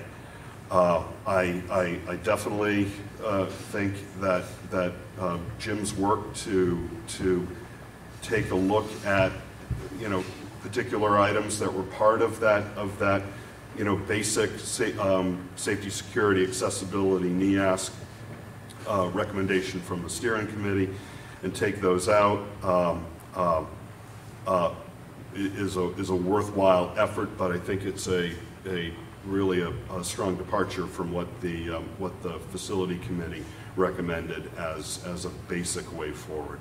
So given that, and yeah, I mean, I think we could quibble right now over things like, all right, maybe we can pay for the $41,000 in the FM amplification system out of the repair and maintenance trust fund and not have to bond it. Okay, I mean, but at this point, we need to move forward, I think, with a project. I don't think we're going to be able to quibble and say, all right, toilet room renovations, which the steering committee felt were part of basic safety, security, accessibility, NEASC at the high school for $358,000 is going to be something we're going to be able to fund immediately out of either the repair and maintenance trust or the operating budget. So at this point, I would recommend that the board move forward with the basic projects that were recommended by the steering committee. Good. So thank you all for your comments so far. So I'm in favor of the 9.7 million because I really do not believe, and I'm not confident, there are alternative ways to come up with the money in short order to fix the deferred maintenance. So the list that was generated, and I do want to thank Jim for his efforts because it takes a lot of time to come up with what items you would want to pull. That list, though, is based on really, Jim's due diligence, and from everything that I understand and know, being part of the board, there isn't a quick, fast way to address these issues. And if we don't bond this is going to get stretched out over, again, a number of years. And it's going to cost more. And these are items that have been re-identified multiple times now that need to be addressed. So this isn't a fancy wish list of things. These are things that need to be addressed. And bonding them is a way we can quickly take care of them. We did do a community survey to understand before we provided a charge back to redo the facility project, what would the community be comfortable with? And a $9.7 million project is well within that range. So, I do feel the board should support that and allow the community, the greater community that would be at a town meeting, to decide if they support this or not. We have a very small subset of individuals in the room, many of which are the only ones who tend to come to the meetings, and I don't feel at this point, with all the due diligence that's been done, it would be fair to the community to present forward a number that doesn't really reflect all the work that needs to be done, especially when there isn't really a great option for funding it otherwise. For me personally, it has not really been a struggle, although again, I do appreciate all the additional input, the due diligence to make sure that if we're going to put something forward, we're spending money in the most optimal manner and on items that need to have money spent on. The term flexibility was used a lot this evening, but I really don't view submitting a lower bond as being more flexible. I view that more as simply having to make decisions on removing items that need to be addressed, and that's simply increasing your risk. So flexibility, to me, in this case, is not really delivering and providing the community a solution. So I am going to support a $9.7 million bond. Thank you. Matt? So tonight is when the operating budget comes together for me with the facility project, And tonight is the night where I think a lot of people, you can see in the years past, perhaps why boards have made decisions to not invest in facilities, because we do have an increasing operating budget, and the board is trying to make hard decisions for the community. And the board ends up making a decision that might mean reducing the investment that we make in our schools. So I hope that you can all recognize that in the years before, these are conversations that have happened that have led the board to make the choices that they've had to make. So I'm more inclined to make the decision perhaps that they didn't make and recommend moving forward with the full 9.7. And I say that, again, I acknowledge that there is an increasing operating budget. I am concerned about our ability to pass the operating budget, the contingency, and the facility. And this is why, and a few folks have asked me, this is why I was strongly advocating for a reduced operating budget so that we could actually put more money towards facilities. And I do agree with Aviva that I believe an investment, a greater investment now for our facilities provides us more flexibility, because we're going to have to come back for something. And I'm a little bit concerned that coming back for something next year or 2 years from now will not be received well. So I actually think that it gives us more options today than it would long term. I agree with Jim that a lot of these items should not be bonded. Unfortunately, because of those decisions that have been made before, we can't follow typically these things can't be bonded. And I just think that I think that we need to move forward with the whole package. I do not have full confidence. If I did have full confidence in our ability to develop and pass an annual facility like a maintenance trust project, then I might feel differently. But I don't have confidence that both of those things will happen. I think we've made a lot of progress on a pretty robust plan to move forward with. But I know how hard it has been for the community to support some of these increases. And the final thing that I will note is that in the latest NEASC letter, there are items in here around the bathrooms and the locker rooms and accessibility that they highlight as continued issues. So I believe that we do need to address those items for sure. As a way to reduce further risk. A community member mentioned that increasing taxes are putting a burden on taxpayers. Get it? I understand that, and how it, it could create some level of risk for the community. But I think that the greater risk for the community is a high school that is on probation, and what that could do to your home values, rather than higher. I mean, we're talking about 40 cents, I think. No, it's a $45 difference or something, $70 difference for a $300,000 home. So again, all that to say, and Jim has done phenomenal work, but all that to say that I am recommending the full 9.7, 9.6, 6.9.2. Thank you, Matt. And I just want to add just a little bit. I think everyone here has been really thoughtful, and I think one of the things I just want to do at this point in time is just step back slightly. I mean, first of all, I want to thank this board for having the open mind to bring forward two options. I think that it's provided, I know, me a lot of thought-provoking conversations with myself and other people about that. I think we've heard from people tonight here, as well as at previous meetings, what's important, what they value in a community. That's a really important part of the work we do, despite the fact that sometimes it feels like all we do is check boxes and cross T's and dot I's. Because I think that people in this room tonight and at previous meetings have really spoken from their hearts, and I really appreciate that. I think we're here because we're looking out for the community's best interest, all of us included, and not just ourselves or not just our neighbors. And so I think having two bond options tonight gave us a lot to think about. And really, at the end, for me, it wasn't so much which bond to go forward. It was really about what is of value to this community, and then it comes down to how are we going to fund that. And I think that, you know, information obviously that Steve has shared along the journey here, recommendations from the steering committee, from other experts who've been part of this process. I personally do support the $9 million for a lot of the reasons that everyone else here at the table has also said. But I also feel, too, that I've heard enough from the community now at this point that I don't think that this board is going to take their foot off the pedal after what bond goes forward and whether or not it passes. I think we know we've learned a ton in the last year since last year's bond project was presented.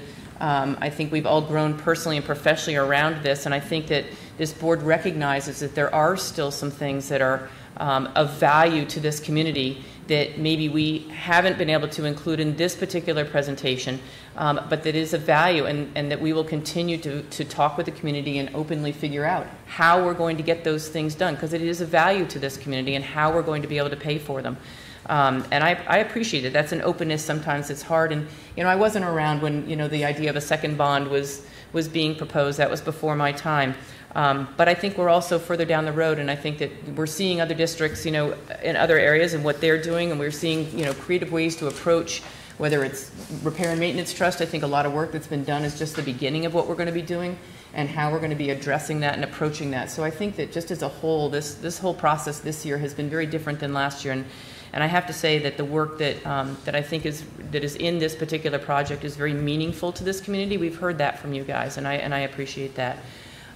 So, you know, I think that at this point I'm hearing fairly clearly that the board supports the full $9 million project, and that we'll move forward with that action item unless I hear different. I do have to put in the language into the action item for the action items at the end of the meeting.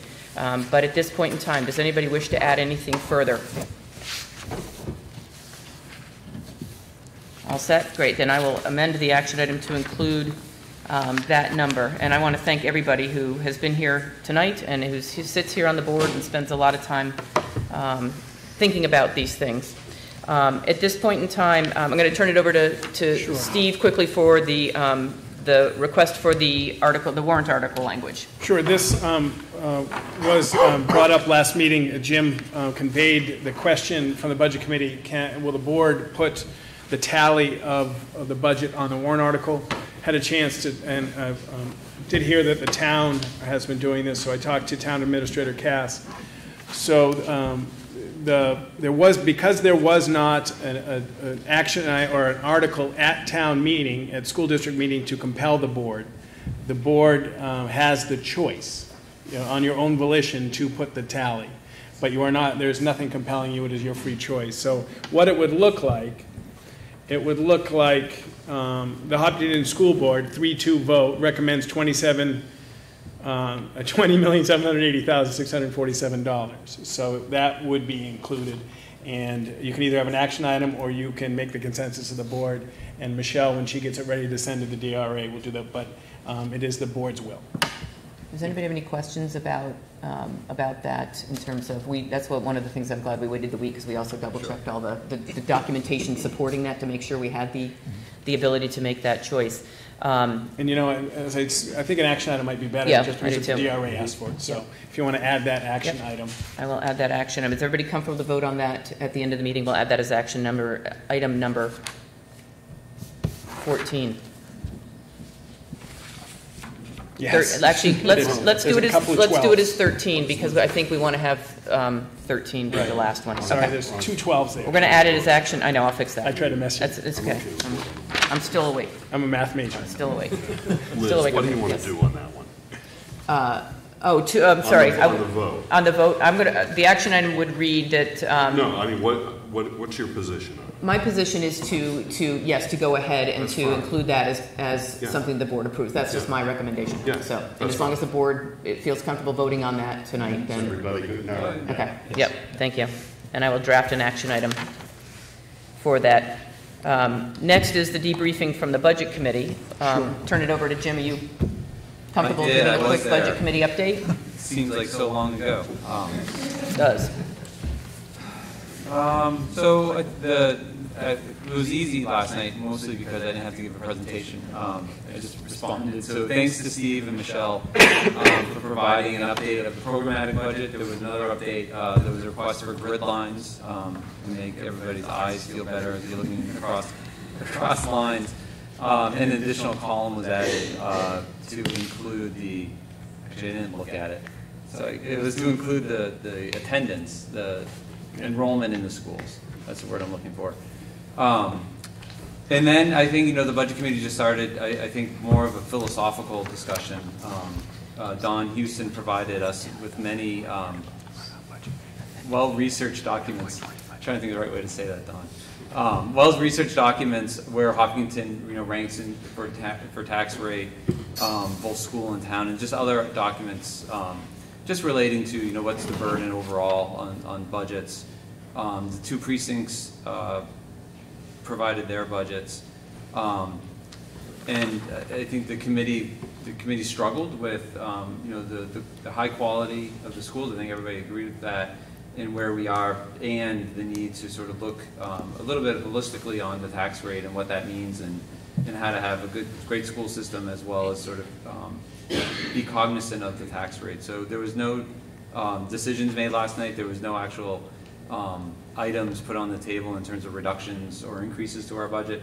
I would assume that the budget committee is going to come back on Wednesday of next week, which I won't be at, so another board member will have to be there. And they'll have some proposals that they'll then discuss around the budget and what to do with it. Okay, thank you. Any questions from the board? And Liz, you were there, so I don't know if you heard anything that I didn't add. No, that was great. Thank you. Any questions from the board for Jim at this point in time? And Aviva will be the one in attendance next Wednesday night, okay? So just so I'm clear, the budget committee has not given formal feedback on the operating budget yet? That is correct. Okay. And that happens next week? Next Wednesday. I think they need to get recommendations on all the budgets, including ours, all the warrant, contingency fund, whatever else is on there, that they would look at, as well as the facility and the HES contract. Okay. So thankfully, I won't be in town for that meeting, because it sounds like a long one, but Thanks, Jim. left you with the cleanup. Great, thank you. Yep, please. Sure, and appreciation for Scott coming, and I don't know if John was here for a little bit. Just a little bit of background to the Hopkinton School District 2019-2020 calendar. Just a little bit of history. Years ago, an article was included in the collective bargaining agreement that required a calendar committee with specific representation. The subsequent negotiations bargained that qualification or requirement out. So there is no collective bargaining agreement requirement to have a calendar committee. As superintendent of schools, we had looked towards changing our delivery model of professional learning in the next year. So I had the professional learning committee work, which does have teachers and administrators on develop the calendar, how to best implement professional learning next year. They collaboratively created a memorandum that was sent to the leadership team.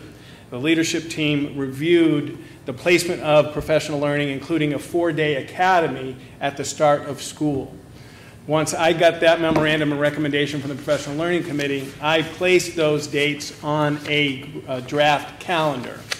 The question, we had significant discussion as a leadership team about do we bring teachers back on the week of August 19th, or which would be, in full transparency, atypical, or do we bring teachers back on the week of the 26th, which would be more typical? Once I placed all the professional learning days and the start date and added them to 177 and had Donna check it a million times, it was determined that if we brought teachers back and did the academy our start date at the 26th, then the no later than date, which is a established practice innovation by the board, would go beyond the third Friday in June. In the past few years, we have set, unlike many districts, a no later than date, which means we can tell people they can do summer jobs, they can go to camps, they can do things, and your last day will be here. And what we've done, and we put in the contract, the superintendent has the ability to do a couple of things before working and collaboratively with the association. What can I do? And we did this last year. I moved a professional learning day later in the year, and last year we extended the days longer to make sure we had the instructional hours met for our state. So I have worked really hard to keep that no later than date, the third Friday in June. That date appeared because of the number of students who were going on summer vacation or camp obligations or work obligations, doing makeup exams in the end of the school, and families. That flexibility or that lack of certainty was a hardship for families. So I recommend to the Hopkinton School Board a calendar with a start date for teachers the week of the 19th and an end date, a no later than date, before the third Friday in June. So, and the other piece is most schools start their kids before Labor Day. So one of the things we try to do as best we can, besides the third Friday in June, is align with CRTC by bringing the faculty back at 19th and kids starting the 26th. That aligns with Concord Regional Technical Center. 3 days. If we start kids on September 3rd, more probable than not, kids can go on their own volition, but some kids do, to be honest, but some kids don't. So those are what went into my thinking. This was not arbitrary and capricious. I didn't wake up one day and say to the union, this is we're finally going to get them. No, this was about doing what's best for kids based on the circumstances of the calendar. I worked with the HEA leadership. Scott brought this to me. I appreciate it. I believe that I spoke with the HEA leadership about a change in professional learning approach last year, but certainly in full transparency, the 19th is back earlier than most. Scott, if you want to address some of your insights or concerns, happy to always listen. Thanks. So I just said to Steve kind of spoke about this last week, but I thought he was kind of speaking for us, and I kind of felt bad putting him in that position, so I just asked if I could just come speak directly. So the concern is not at all about what the PD is. Wonderful. If we want to do an academy, 4 days straight of PD at the beginning of the year, sounds good. It's not how many days we're working. It's just a minor thing that it doesn't, if we start where the current calendar approved is, then in our view, it violates not a 10-week summer thing. That the language in the contract is whenever possible, there should be a 10-week summer. And this would be right now a 9-week summer before snow days, but whatever, hopefully there won't be any. So to be honest, I'll be back here for to coach the soccer team anyway. I don't really care personally. But in our view, it is against the language of the contract. And so that's kind of why I came to Steve and I said, I think we just need to do all the same stuff, just shift it a week later. Then I also, to address the whenever possible thing, looked at the end dates of the last decade and put those together. And I have some of those if you guys want to look at them. But our last scheduled date on this calendar is June 11th, which would be the earliest end date of the last decade by far. So, let's see if you guys want to look at it. Yeah. This is what I was looking at.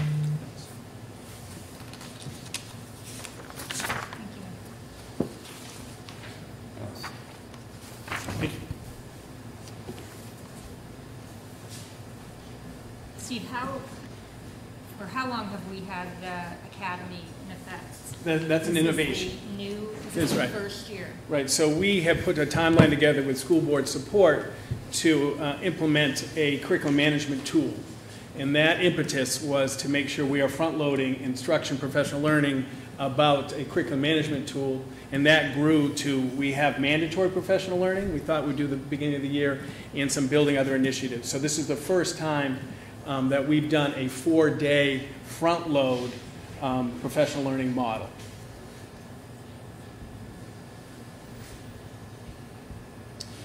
So I guess a couple of the things, and Steve drafted a revised calendar for all of us just to see what that would look like if we were looking at the change in the start date. Just because visually, I know for me, visually looking at it's easier. And so just a couple of clarifications. So a couple of the key drivers for the calendar are have been, in the past, have been sticking to the third Friday in June. So that really almost becomes one of the bigger points to sort of address, because it would mean moving away from that. I mean, as always with the calendar, I mean, because it's constantly changing, you know, you may do it one year and then the next year you're right back to having it all fall into place perfectly because of the way school vacations roll and holidays and things like that. So I appreciate, you know, Scott, you coming and speaking, you know, on behalf of the Teachers Association, because I think it is important. And this all came to Steve after we had already gone through the process of reviewing and approving the calendar. So I felt it was only fair for the board to be able to see again and hear from Scott and talk with Steve about that. So at this point, it really is up to the board whether we want to revisit the two proposed calendars that we have right now. What the appetite of the board is to do that. And honestly, I think I'd like to hear from the board on what their thoughts are. I think Steve's outlined exactly kind of the drivers are from the district side. I think Scott's, you know, explained from his perspective what the contract says when it says whenever possible and where they're coming from. So I think any questions at this point from the board would be helpful if there are any. So just to clarify what I'm looking at here, because I don't recall exactly what it was we saw a few weeks ago.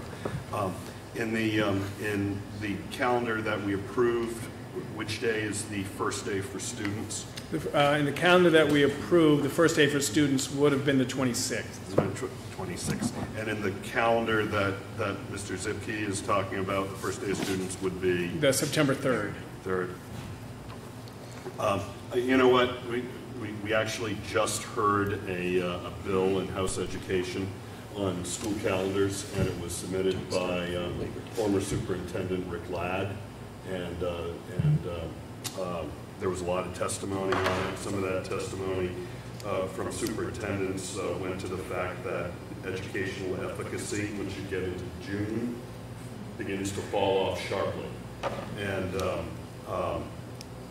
so and he felt very strongly about starting before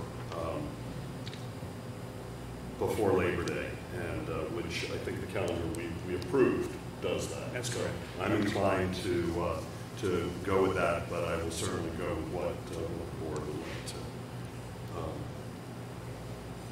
do more. And I've not been one to weigh heavily on calendars. The calendar in the past. It's a process. This is just a process question. I know we have copies of the calendar proposed. I guess the new calendar from HEA. Was that made available to the public? I believe it was put up on the web, but in full transparency, I did not send it out to staff. I did not actively solicit feedback. So I guess process-wise, I mean, we went through a process to develop that calendar. It was on 2 of our agendas. It was solicited input, and it feels like, you know, the board came to a decision based on all that input.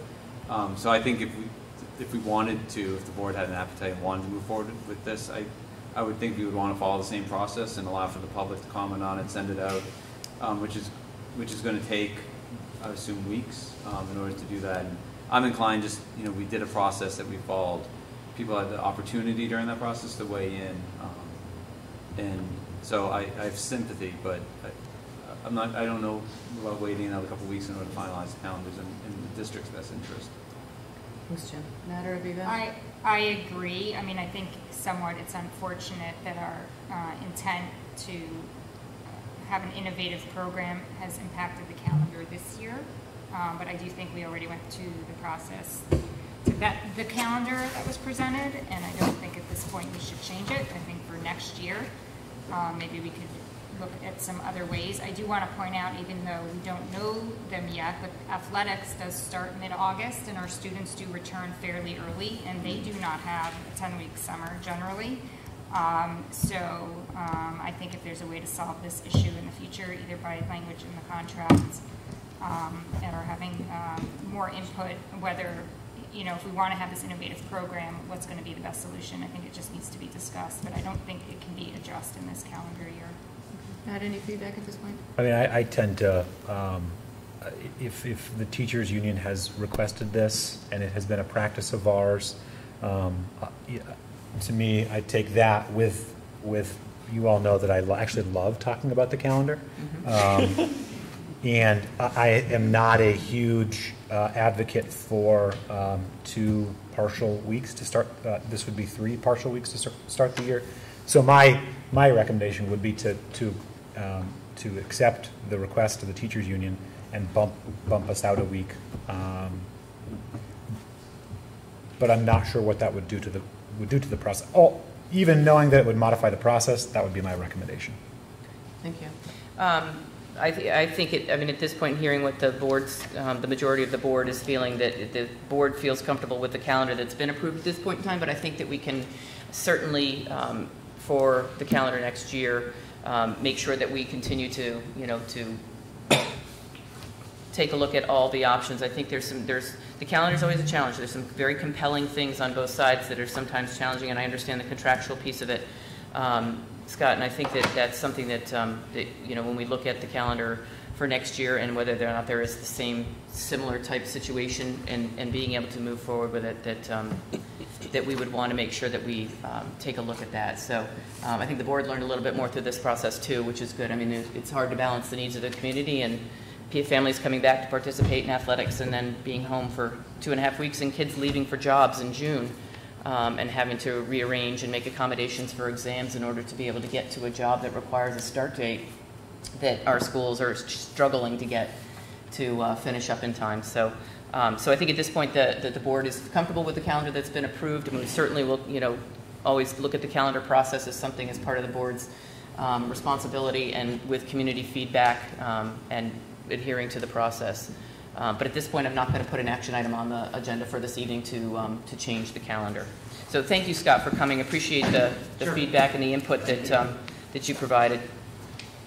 And I will do the best I can to hold on snow days so we don't move that much. Doing great. Doing great. You're doing good. They canceled all over today, too. The last item is the Hopkinton Educational Support Staff 10th agreed upon contract. Again, this vote needs to be tonight to send it to the Budget Committee next week, which will send it to the public hearing, which will initiate the Budget Committee up or down thumbs on this piece. It is still a confidential agreement until we hear the final announcement of both teams. Hess is tallying their votes. I think for the next 24 hours we should hear, and then it will become public and we'll be ready to present next week to the Budget Committee specifics about all areas related to the piece. And I just want to thank the Hess leadership, countless hours they dedicate in this process, and it's a lot of effort, and I just really appreciate all the work that they have put in, and it was a pleasure working with them this year. Great, thank you, Aviva, and thank you for the FAQs have been distributed to the board for review. Does the board feel that there's any need to go into a non-public prior to approving the contract at this point in time? If there is, we will go into non-public and we will do an action item after the non-public. If there isn't, then we will keep the action item on our current agenda. Everybody's all set? Yeah. Jim, you all I set? guess it's not, I'm comfortable with it, so it's not a question on that. Okay. It's more just, I understand it's a confidential document, we can't discuss details. I'm just thinking there's probably interest among some about just the overall impact of this to what would be next year's budget. I'm just curious, is that a detail we can talk about tonight, or is that? Tomorrow. So we can, okay. Yeah, sorry. Sorry. All right. We tried to get it done tonight. It's really on that. No, again, I just didn't know if that was. We were hoping it would be ready. It's not really a negotiation part, it's just an outcome of it, but it's still. Yeah, thank you. Always good to ask, right?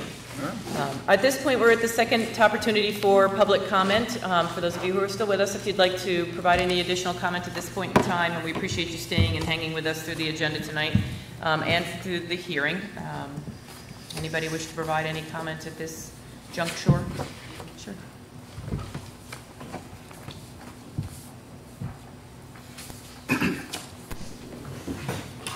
Janet Krasaniak. I would like to thank the board, school board, for working with the budget committee on trying to establish a programmatic budget. I appreciate that. It was long coming, and It's not of lot of value to us this year because of the lateness, but in the future, I think it will. And I think as the budget committee goes on, they'll find other little things to tweak. I was the one that asked for the grid lines, and that really helps me, let me tell you. And one column, and thank you for 2 columns. But I'd also like to tell or say to Michelle, thank you. I know you're the one that did all the work on it. And getting other people involved in it and getting the information that we needed. So I thank you very, very much. And thank you to the board. Thanks, Janet. You're right, the thanks does go to her. Just a brief thank you, because the countless hours that everyone has put in here to come forward with something thoughtful for our schools means a lot. So thank you, everyone. Yeah, thank you. And if we're all set, we will go through our action items for tonight.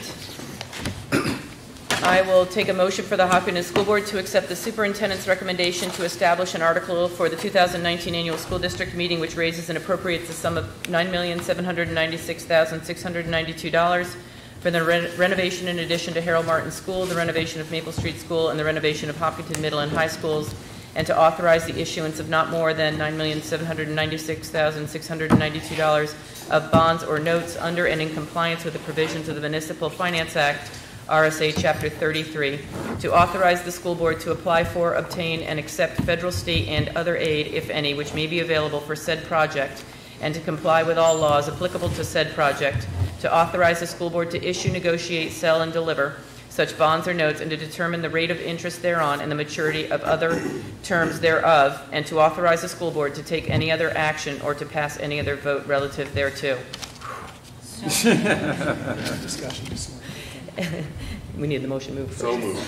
Seconded. Great. Any further discussion? There's only one piece. In speaking with bond counsel today, and on sometimes some agencies put an addition to that article talking about the proceeds of invested proceeds from the bond. So you take a bond and you put it in an account, and what will you have it there to spend, but you haven't spent it yet, it's earning interest.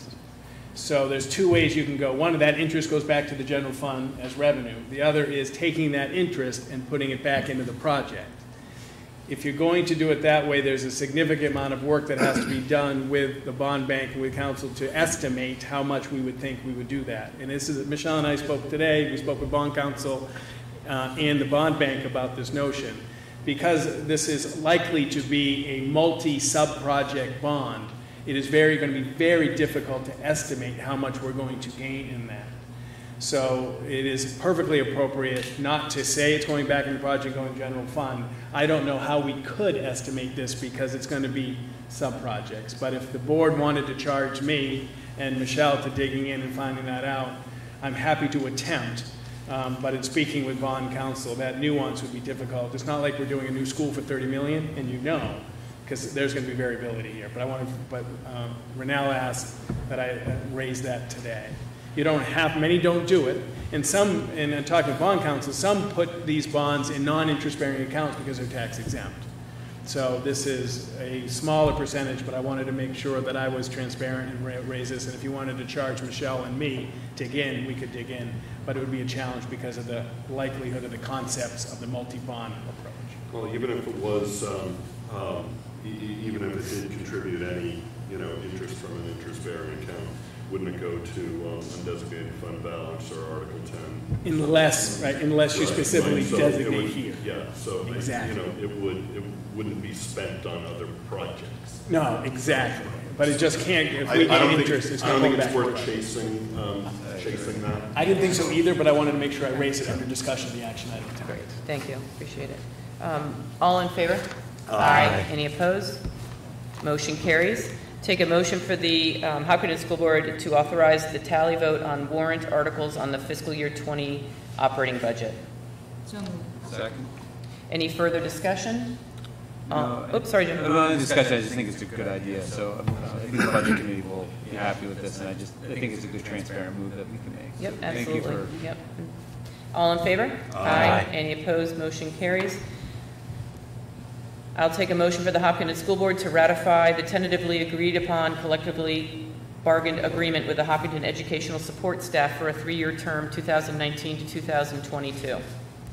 So moved. Second. Any further discussion? Just thanks to Aviva for bringing this forward. Thank you. All in favor? Aye. Any opposed? And motion carries. Do we have a need for a non-public session, Steve? It can wait. Anybody else here on the board have a need for a non-public session this evening? Then we will hold off on that non-public session. I will take a motion to adjourn the meeting. So moved. All in favor? Aye. Aye. Any opposed at 7:18? No. Are we going to be in a classroom after this? Hello? Are we done? Good luck. For the next meeting, are we going to go now?